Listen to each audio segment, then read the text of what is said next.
Drama serial मन मस्त मलंग की अगली किस्त में आप देखेंगे कि रिया और कबीर के दिलों में एक दूसरे के लिए मोहब्बत जाग रही होती है। वहीं रिया के घर वाले रिया का रिश्ता कबीर के सामने ही किसी और से तय कर रहे होते हैं, जो कि कबीर से बिल्कुल बर्दाश्त नहीं होता। आगे जाने से पहले अगर आप मेरे चैनल पर नए हैं तो मेरे चैनल को लाइक, सब्सक्राइब और शेयर करें। रिया के हवाले से कबीर को इतना परेशान देखकर मुबीन और उसकी माँ महाबीन काफ़ी परेशान और हैरान होते हैं। जहां कबीर का भाई मुबीन कबीर से कहता है कि तुमने ठेकेदारी के साथ साथ तुमने एक सिक्योरिटी एजेंसी भी खोल रखी है और जिसकी प्रोटेक्शन सिर्फ रिया को दी हुई है। महाबीना कबीर से पूछती है कि आखिर तुम्हारे दिल और दिमाग में क्या चल रहा है, कहीं तुम रिया को बचाने की कोशिश इसीलिए कर रहे हो कि वो पहली नज़र की मोहब्बत अब भी तुम्हारी नज़र में जिंदा है। तभी कबीर अपनी माँ की बात से इनकार करता है और बोलता है कि उसे रिया से मोहब्बत नहीं है।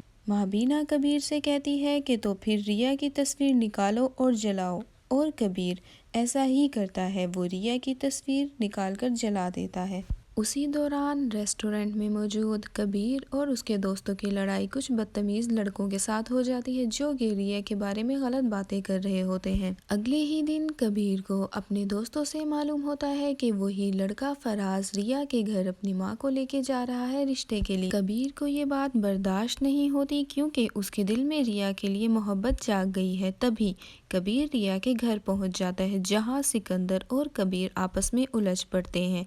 वहीं सिकंदर कबीर से कहता है कि तुम यहाँ क्या करने आए, जहाँ कबीर बोलता है कि मुझे तो आना ही था क्योंकि ये रिश्ते का ड्रामा मुझे दिखाने के लिए ही किया जा रहा है। वहीं कबीर रिया से कहता है कि ये लड़का फराज तुम्हारे काबिल नहीं है। वहीं रिया की बहन अस्मा कहती है कि रिया वही करेगी जो उसके बहन और भाई करेंगे, जबकि रिया भी इस रिश्ते से नाखुश होती है। रिया और कबीर एक दूसरे की मोहब्बत अपने दिलों में अब महसूस करेंगे, जहां ये कहानी की अब असल शुरुआत है।